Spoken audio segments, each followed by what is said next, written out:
Ang City Nutrition Council sa San Carlos may pahibalo ug nanghatag og streamers kabahin sa napulo ka mga subanan sa hustong pagkaon alang sa mga katawhang Pilipino atol sa panatigom sa mga punong barangay niadtong Hulyo 12, 2014 dito sa Power Court sa Barangay Rizal.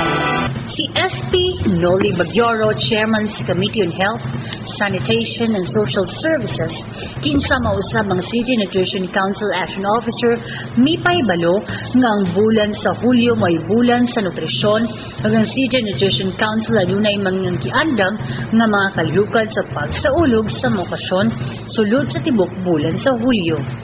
Ang tema sa nutrisyon karong tuiga mao ang kalamidad at paghandaan. Gutom at malnutrisyon ay agapan. I-celebrate nato ang sa whole month ang nutrisyon.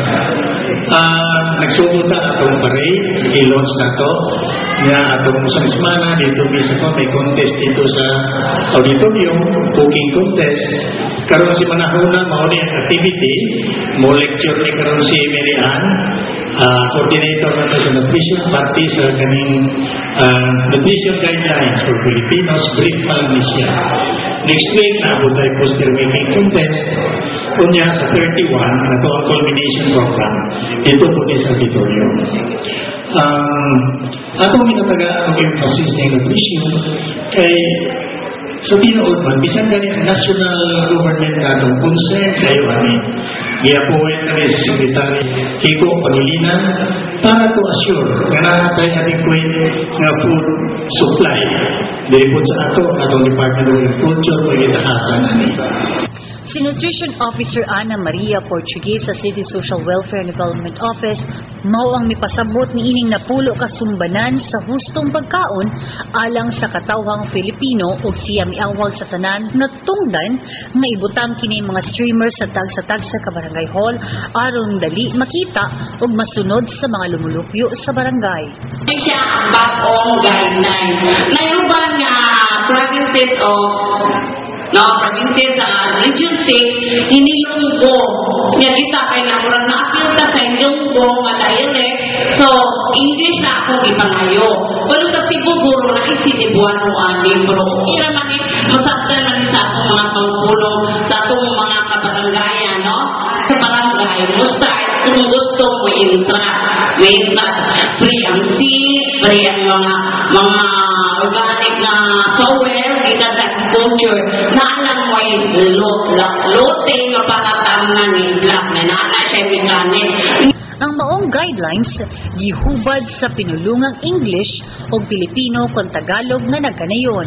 Una, mukaon og kunay laing pagkaon matag adlaw. Ikaduha, padidehon ang mga masuso sa gata sa inahan lamang sulod sa unom ka bulan dayon hatagan sa hustong pagkaon samtang kini nagdede pa. Ikatulo, siguruhon nga ipadayon ang hustong pagtubo sa bata pinaagi sa kanunay nga pagsunod sa iyang timbang.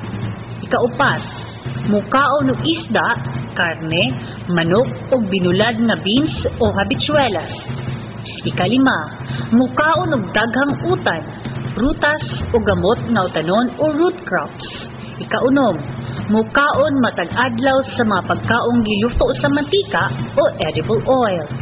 Ikapito, moinom og gatas kada adlaw ug mukaon sa mga produkto niini, mga pagkaong puno sa calcium sama sa gagmayng isda o mga berdeng dahon nga mga utanon.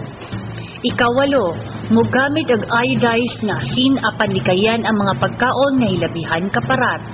Ikasyam, mukaon sa limpyo ug luwas na pagkaon. Ug ikapulo, para sa usa ka baskog mapiskay nga pagpuyo ug hustong nutrisyon, giawhag ang kanunay nga pag-ehersisyo, gidili ang pagpanigarilyo ug likayan ang pag-inom og alak.